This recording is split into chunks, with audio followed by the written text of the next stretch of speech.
This week has been a crazy one in professional wrestling.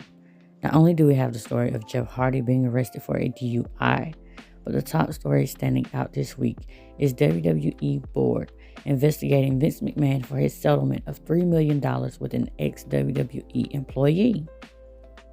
First, when hearing this, you think that the person in question is a performer, but they aren't, as far as we know. This person was a lawyer and not ever a television personality. It has also been stated that her relationship with Vince McMahon was consensual, and he didn't pay her with money from the company, but she received raises and even got promoted to a job she didn't have the skill set for. She went from being John Lauranitis' assistant to being a director within the company. The January 2022 separation agreement prevented the now former employee, who was hired as a paralegal in 2019, from discussing her relationship with Mr. McMahon or saying anything negative about him. The board's investigation, which began in April, has unearthed other older non-disclosure agreements involving claims by former female WWE employees of misconduct by Mr. McMahon and one of his top executives, John Lauranitis, the head of talent relations at WWE. The journal couldn't determine how many previous agreements were being looked at.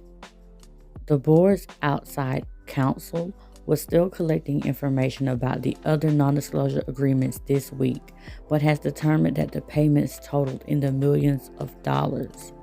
Board members learned of the $3 million agreement in a series of anonymous emails they received from someone who said that the former WWE paralegal was a friend. The first email sent to board members on March 30th alleged that Mr. McMahon, 76 years old, initially hired the woman at a salary of $100,000, but increased it to $200,000 after beginning a relationship with her.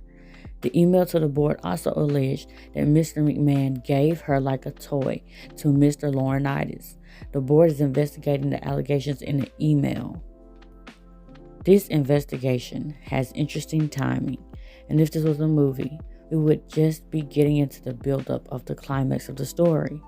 The head and founder of a company is embroiled in a massive national scandal while the company is suffering from internal fighting, and it seems as if the family of the company is being pushed out one by one as someone makes a big power play to become the new face of WWE.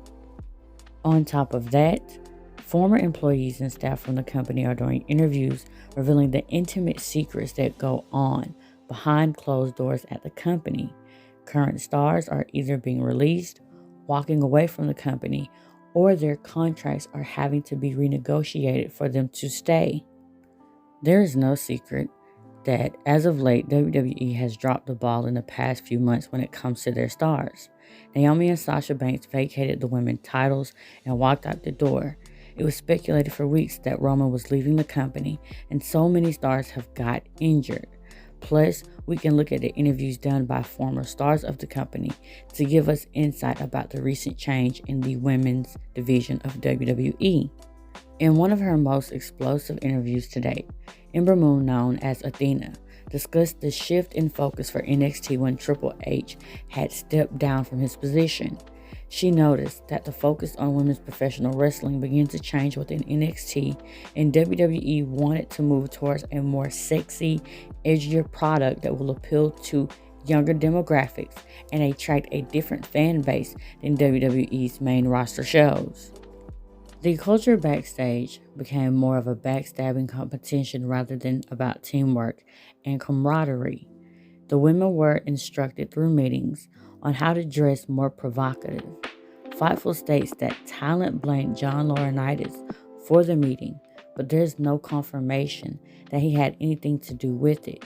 Vince McMahon would have the final say on anything that happens in the company, and Lauranitis would follow through on orders. It had seemed that the black and gold standard of professional wrestling set by the women of NXT had changed. The women matches began to get shorter, the stories weren't treated with care, and the matches weren't reflective of everything that had been built by NXT. It is because of these same reasons that Sasha Banks and Naomi walked away from the company. Nia Jax echoed Athena's sentiments and posted a tweet that has not aged well for the company. It hinted that some people blackmailed management for their spot. The tweet went ignored because many people believed that Nia Jax was speaking from bitterness, but it turns out that her tweet might just reveal more than anyone thought. In 2021, it was released that people in WWE were worried about John Lauranitis coming back to the company because John preferred the diva style of professional wrestling over actual wrestling, and there was concerns that his beliefs would be reflective in his hiring practices. In the past, John was known for hiring Kelly and Alicia Fox from finding their pictures in bikini magazines. John is known for hiring women with little to no professional wrestling experience. The truth behind Stephanie McMahon stepping down from the company has finally came out. Apparently, some people within the company doubted that Stephanie had what it took to be an executive. Some people went so far as to say that Stephanie wasn't doing her job. She was blamed for the low ad sales and low performance of the ads. A few months prior to Stephanie stepping down, Shane McMahon was quietly released by the company for his decisions to get himself over during the Royal Rumble. Tempers flared, tension rose, and it was believed by those behind the scenes that Shane McMahon wanted to focus the spotlight on him instead of focusing on the performers. It seemed like the bad creative booking for the Royal Rumble and the lack of good storytelling was blamed on Shane, so he was quietly released from the company. Triple H was blamed for the failure of NXT 1.0 against AEW. After this, Triple H lost most of his power within the company, and he was replaced as the right-hand man of Vince McMahon by Nick Khan. Nick Khan has brought a lot of financial success to the company. He operates as the company president, chief revenue officer, and he has taken over Stephanie McMahon's duties as executive since she stepped down. Khan is responsible for the mass amount of budget cuts seen in the past few years, as well as the financial success of the company.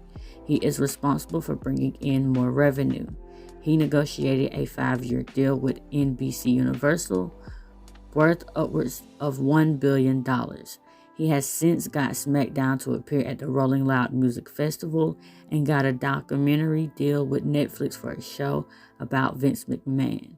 His sister is also a producer on Young Rock, so it appears that Nick Khan has gained a lot of power within the company. A lot of people have speculated that if anything were to happen to Vince McMahon, that more than likely Nick Khan would replace Vince. It is believed that both men have similar qualities and beliefs when it comes to business. Both of them take a cutthroat approach. But tell me what you guys think about this recent development.